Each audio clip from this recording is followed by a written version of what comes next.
Ginger, 1930 Dallas. Yeah. Let's go back. What do you remember when you were a little girl in the city? It was a lot smaller, obviously. Right. And we didn't have a car. My daddy, Elo Shalom, blessed memory, did not drive, and my mother, Elo Shalom, did not drive, blessed memory. He was a short, stocky guy, and they were happened to be cousins. They were Chashniks. And the family, historically, had actually been landowners in Russia, and then the Tsar said Jews couldn't own land anymore. And there was a little village named Chashnik. And Wow. so the name actually was Chashnik, and then he anglicized it when he came to the United States in 1914, and to Chesnick, Chesnick. And the mother, my grandmother, blessed memory, was known to be a very, I want to say, handsome woman, very stately. And Is this your mom's mom or your dad's mom? my dad's mother, but my mother and dad were cousins. Uh-huh. They were first cousins. So the family name was Chashnik, Right. and it had been anglicized to Chesnick, Chesnick.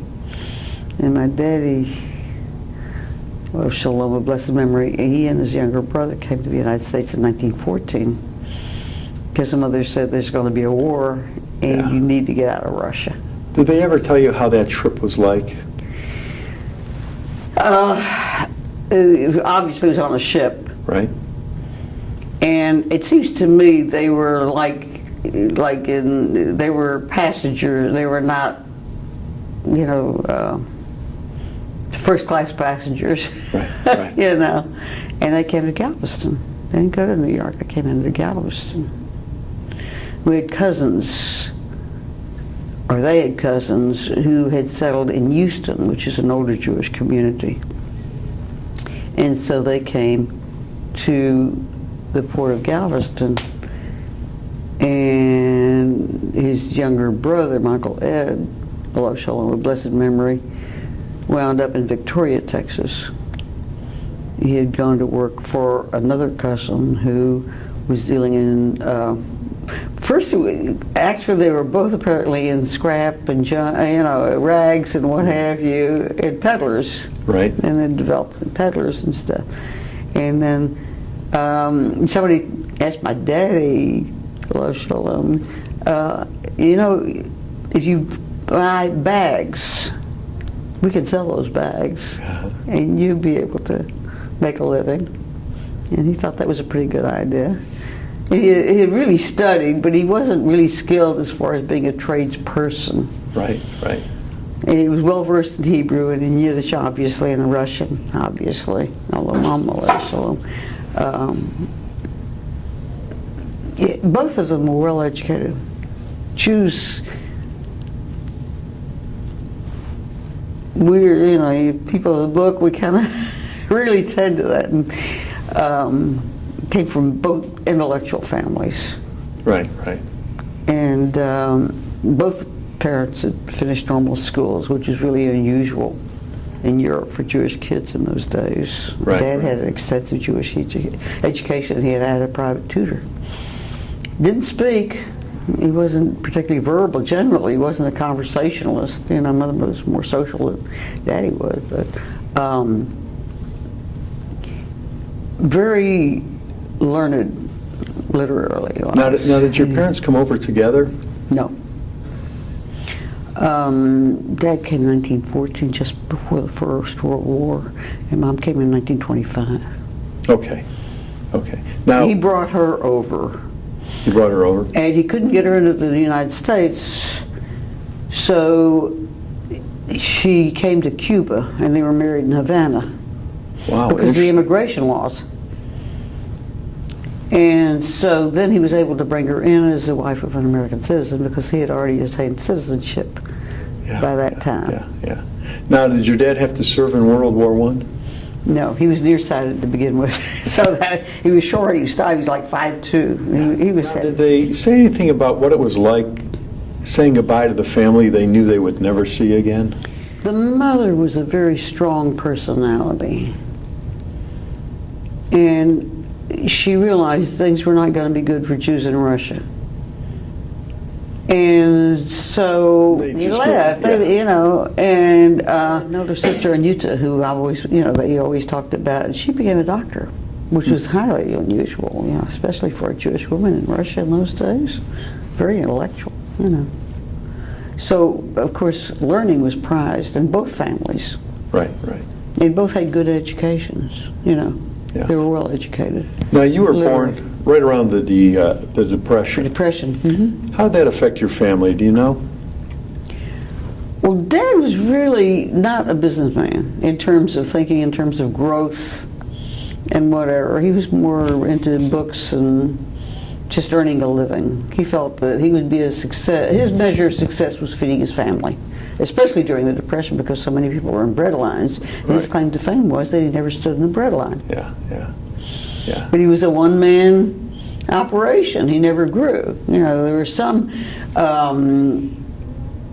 businesses, and in the bag business, produce came in burlap bags at that time, or peanut bags. They used cotton bags. There were various types of bags, primarily burlap and then also cotton.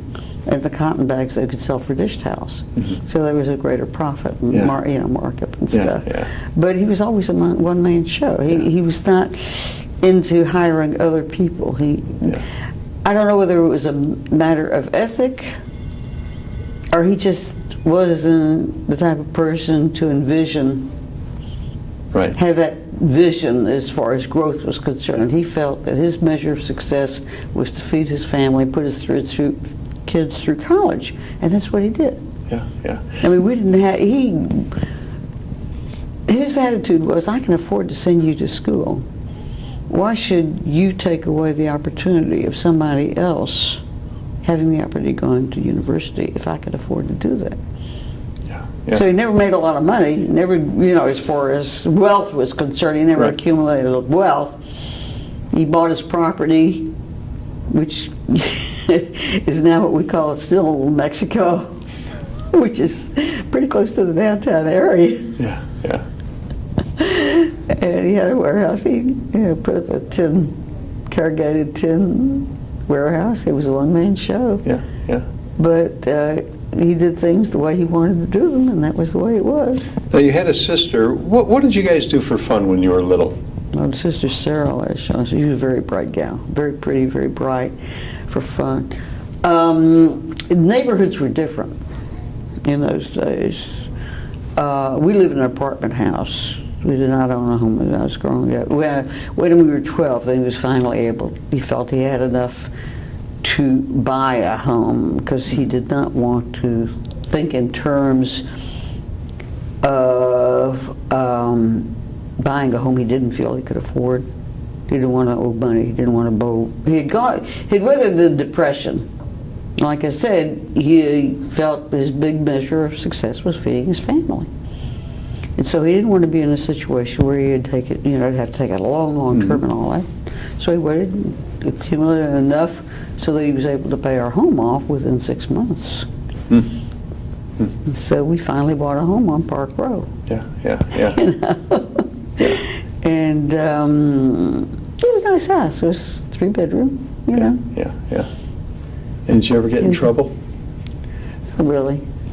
You were a good Trouble girl? was all, well, I mean, I guess I got my share of spankings, If you stayed out later than you should have, you were supposed to be home before dark or 6 o'clock or whatever, When did you get your first car? Oh, I was already in graduate school. And was it the family car or was that your car? Mike and I were probably engaged, and it was a 52 Dodge, or 52 Dodge. It was a coupe. Yeah. Daddy never owned a car. Never drove? Never drove. Yeah. He was nearsighted. Yeah. To begin with, he never got glasses. Yeah. But he always he carried a, he was literary in Hebrew and Yiddish. Hebrew, his conversational skills weren't great.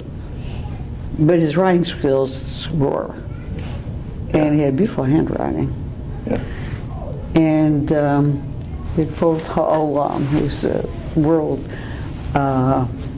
periodical that was initially published in Odessa, I believe, and then moved to Israel, obviously, with the establishment of the state of Israel. And he'd fold this up, it was a magazine, and he'd fold it up and put it in his back pocket, and he would read that on the streetcar. He was very conservative as far as monetary was concerned, but he had all of those periodicals bound. They're like 20 volumes, which our oldest son, Mark, now has. Wow. And basically, it's history of Zionism. Now, where did you go to high school? Forest, Okay. in South Dallas. South Dallas was predominantly, as far as we were concerned, a Jewish neighborhood. And we, of course, in those days, you walked to school. Yeah. We were about 8 blocks. And what was high school life like for you? It was a fun experience. I got a tennis racket. And I was one of these kids that always played outside anyway, ran around. My sister, let's remember, was a studious one, and I was more interested in just outside running around playing and what have you. Play softball. In those days, you'd take a stone or whatever, and you'd play in the streets and make your bases. Or you'd take an empty lot and you'd have make your baseball diamond and go from there, And if you had a volleyball net, man, or a tennis net, that was a real luxury. Yeah. You had roller skates, that was a luxury. Yeah. World War II, did that affect your family at all? In that, I remember my dad, he went to bed at sunset and woke up at sunrise, so to speak. He worked long hours, and he took a streetcar because he didn't drive. And said he was very prudent and stuff, but he was worried about his family surviving in Europe. They were from Latvia, and Latvia, of course, had been acquired by Russia. He was there was a little village, basically, Kotlesh. And I grew up hearing Russian spoken in the home. It was really interesting because Daddy didn't speak as good. Well, his dialect was different than my mother's, blessed memory. And so they spoke Russian. So I grew up hearing Russian at home. And we started Hebrew school when I was 5 years old, because that was just part of your basic education. Right. And in those days, we had Hebrew school. It was called Bet HaSefer HaIvrit by Dallas. There were Hebrew letters on the Hebrew bus. And our principal, Jacob Levine, Alav Shalom, of blessed memory, was criticized severely for having Hebrew letters on the Hebrew bus. And he said, it's a Hebrew school. Why shouldn't we have Hebrew letters on the Hebrew bus? Of course. But you had an element in Dallas that were really concerned about Jewish identity in those days. Yeah. Now, after high school, did you go on to college or did you go to work? No, I went to SMU. SMU? Yeah. Okay. And, my dad, that was his goal. He wanted to be able to provide for an education for his kids without having to take a scholarship. It was a sense of pride, wasn't it? Yeah. That he had with himself. Now, was it at SMU that you met your future husband? No, actually, I met my future husband at the center, the Jewish Community Center. Okay. So after you graduated from college, then did you go to work? I worked at the Jewish Community Center. Okay. You came to work at the community center, and that's where you met Mike? Mm-hmm. Tell me about that. He was a recent arrival. Didn't speak much English, very little English. And of course I had more Hebrew training than I did in Yiddish, because my parents spoke different dialects. Mm-hmm. So they spoke Russian, which they didn't speak Russian to us, they spoke English to us, so it was like a mixed bag, And Mike didn't speak much English.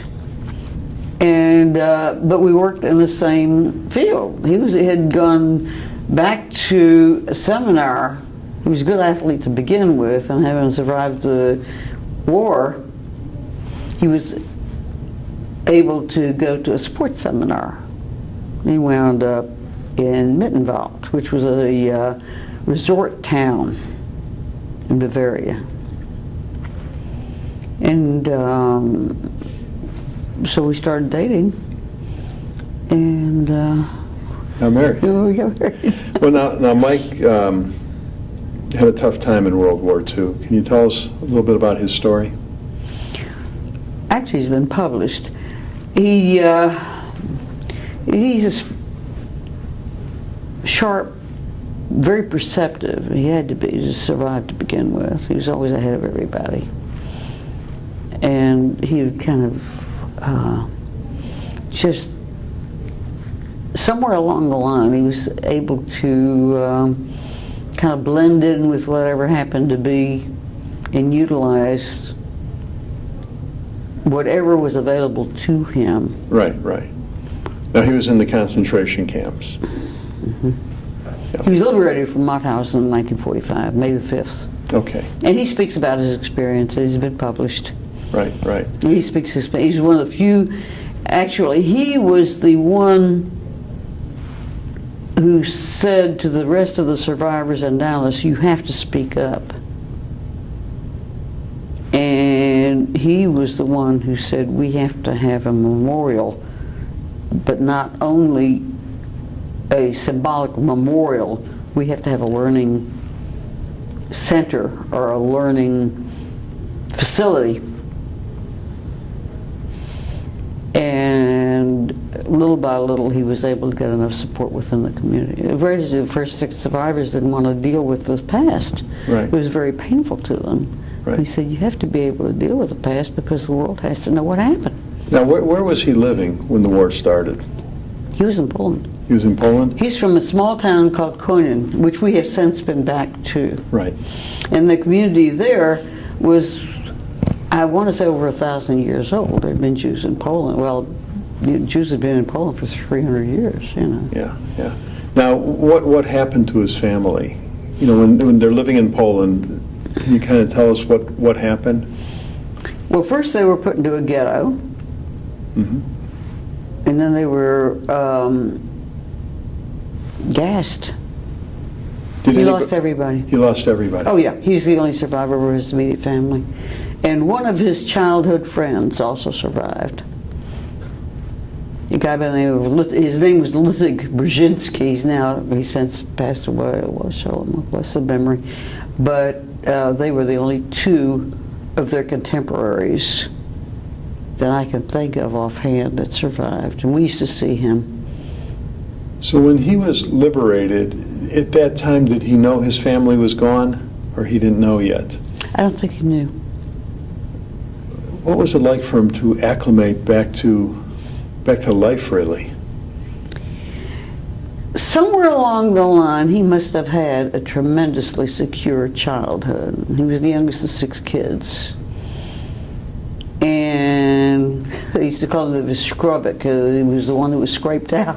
But he must have had a very secure childhood and been very strong within himself. He's a very strong person to begin with, a driving force. I mean, he was the one who said to the rest of the survivors, we have to have an institution here in Dallas so people know what happened to us. Do you think that that's helped him, the fact that he speaks about it, helps him get through it still to this day? Oh, I think so. Yeah. I think so. Yeah. So. He's going to be 90 at the end of the year, and he'll go, and we have kids coming to the house periodically doing research papers on Holocaust and what have you, and over the years, of course, they've come, and he's always been very open about his experience. Was there anything in the camps that he talks about often, a particular incident or way they were treated or something? Pretty much. He's always upbeat. He doesn't really talk about the horrors. He will talk about some of the things that he's seen and what have you and experienced. But he's always been very positive in his approach. And, he tells the kids, hate breeds hate. What's the happiest time in your life? I kind of thank God every day. Yeah. Just being, I'm the only survivor of my immediate family. And I had an older sister, Alicia, blessed memory, and she developed a brain tumor and was gone before she was 35. Wow. And there was another child, Alicia, when she was like 8 months old, and suddenly there must have been a crib death or something, and I think my parents never got over that tragedy. Yeah, that is a tragedy. Yeah. Now, you started the Jewish Historical Society.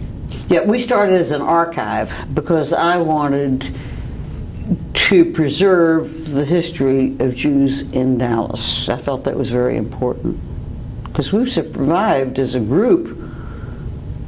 You know, obviously we've survived for over thousands of years. History is very important. We try to learn from history. I'm not sure we have over the years. I mean, we're still going to war. Yeah. Unfortunately, there's conflict in the world, so some things people really don't, some people don't learn for whatever reason. And my guess is there'll always be conflict because you're always going to have differences, and but that's part of life. And you just take one day at a time and do the best you can. That's all you can do. But I felt that it was important that we have an understanding of the community here in Dallas and how it developed. Mm-hmm. And has it been what you've envisioned? Pretty much. Yeah. And when was this when you started it? It was probably in the fall of 1970. I was in graduate school. Uh-huh. I was fortunate in that when I was 5 years old, we had a Hebrew school.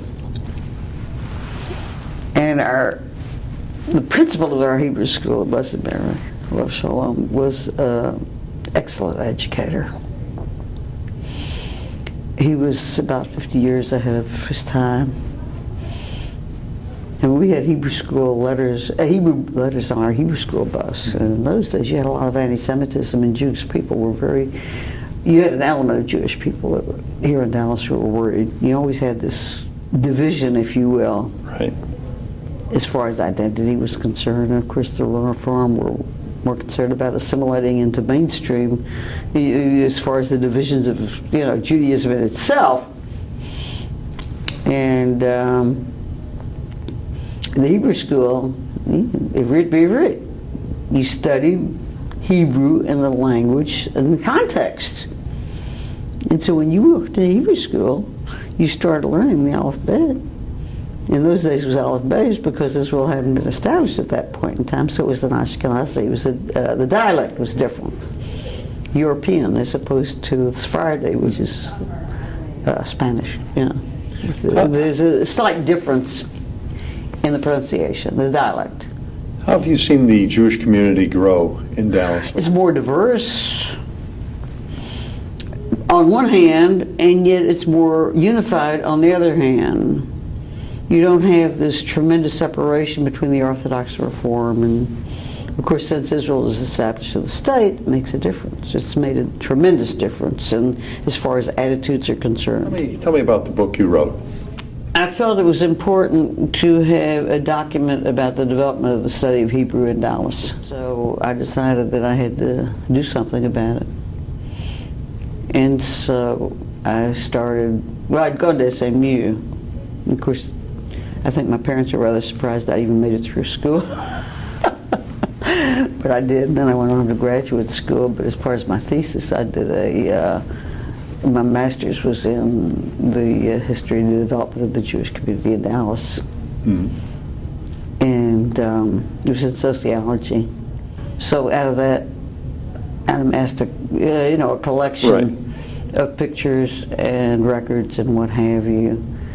And so I was able to have a book. What invention came along in your lifetime that when it came out you went, wow, how did we ever get along without that?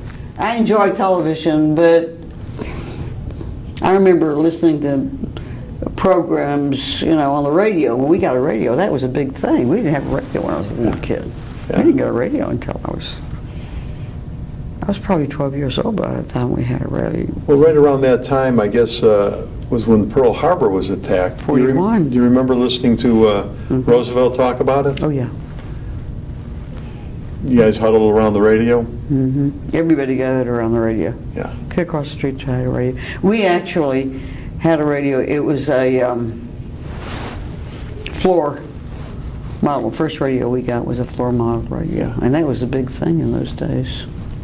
Now, in your lifetime, you've seen so many momentous occasions. Lived through World War II, of course, President Kennedy assassination, Israel becoming Israel, the moon landing for the first time in Yeah. '69, tragedy of 9/11.